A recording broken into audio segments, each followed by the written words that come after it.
Chers amis, bonjour, c'est encore moi, votre frère Serge, et je suis très heureux d'être avec vous aujourd'hui. Et je vais vous parler d'un thème, et ce thème-là n'est pas, beaucoup de personnes n'en parlent pas, alors que c'est le piédestal de l'évangile, c'est le roc sur lequel repose l'évangile. Ce thème, c'est l'amour entre nous. L'amour pour Dieu, l'amour pour son prochain. Pourquoi est-ce que je parle beaucoup de l'amour dans mes vidéos? Parce que c'est ce thème que le Seigneur m'a donné. Le Seigneur m'a demandé de parler de l'amour. De parler de l'amour parce que c'est ce qui manque dans notre cœur. Même moi-même qui vous parle, je suis concerné. Plusieurs fois, le Seigneur m'a repris.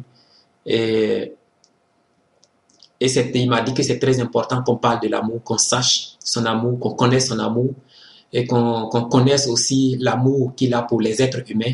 Et que si nous disons que nous l'aimons, alors nous devons démontrer cet amour envers lui, non seulement envers lui, mais envers envers son image, c'est-à-dire les êtres humains.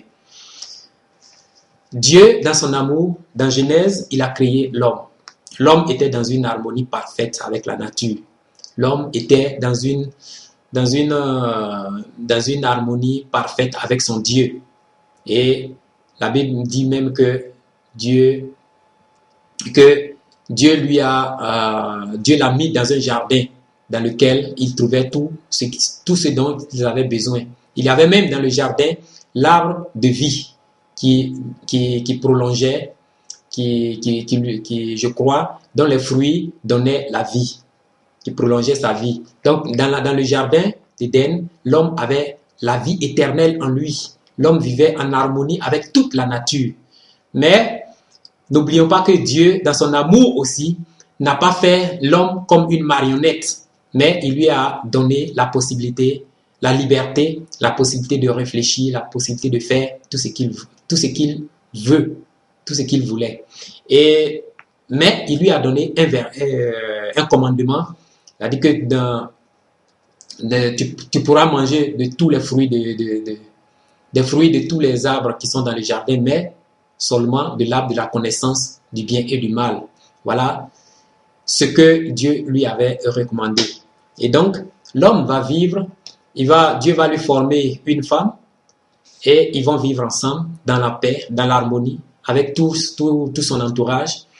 Mais malgré tout cela, malgré tout ce que Dieu lui a dit, tout ce que Dieu leur a donné, tous les bienfaits, ils vont commettre le péché et ils vont tomber. Vous connaissez tous, nous connaissons tous cette histoire. Et Dieu toujours dans son amour, c'est ce qui m'impressionne. Dieu toujours dans son amour va leur promettre le salut. Vous voyez. Et à travers toute la Bible, il va former un peuple. Il va former un peuple et dans ce peuple, il va sortir le Messie.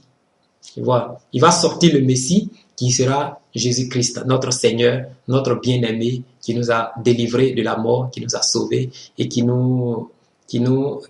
est toujours avec nous.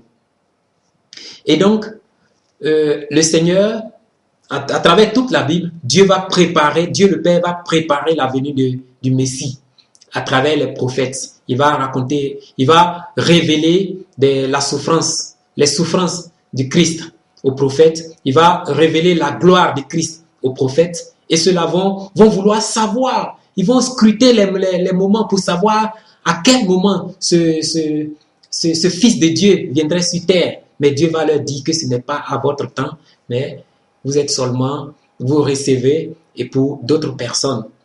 Et lorsque le temps sera accompli, Dieu va envoyer son Fils. Dieu va envoyer son Fils.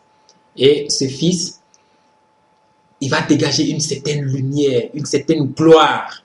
Lorsque vous lisez le premier chapitre de Jean, vous allez voir que ça parle de lui. Il dit, au verset 16, il dit, et nous avons tous reçu de sa plénitude et grâce sur grâce. Vous voyez, il était la lumière. Il était la lumière. Il éclairait. Il donnait, en tout cas, c'était une gloire. Il donnait cette gloire-là. Vous voyez. Et Dieu va se manifester en lui. Lors de son baptême, le Saint-Esprit va descendre sur lui. Habiter en lui, dans la plénitude. Vous voyez. Et dans toute sa vie, dans les 3 ans qui vont suivre après son baptême, il va montrer quelque chose de merveilleux. Il va prêcher le royaume du Père. Il va prêcher l'amour que Dieu le Père a pour les êtres humains. Il va leur prêcher il va leur prêcher le royaume, comme je l'ai dit. Il va montrer le chemin que les hommes doivent suivre. Et tout cela, il le faisait avec une joie dans le cœur, avec un amour puissant, un amour que personne dans la Bible, personne avant lui n'a montré. Même un amour que même David n'avait pas montré. Alors que Dieu disait de David, j'ai trouvé un homme selon mon cœur. Mais lorsqu'il va voir le Christ, il a dit, celui-ci est mon fils en qui je prends plaisir. Écoutez-le. Vous voyez comment c'était merveilleux. Et donc, l'amour c'était comme si il était l'amour lui-même. En fait, il est l'amour lui-même. Lorsqu'il passait, il avait la compassion pour des gens. Il les guérissait. Lorsqu'on vient lui dire, une petite fille est morte, on ne l'a même pas, il n'avait aucun frein. Quelque chose qui le retenait, qui le retenait devant cette jeune fille. Il est allé, il a guéri cette jeune fille. Il voyait des gens, il voyait la foi qui était dans certaines personnes. Et il les guérissait. Il exauçait leurs prières.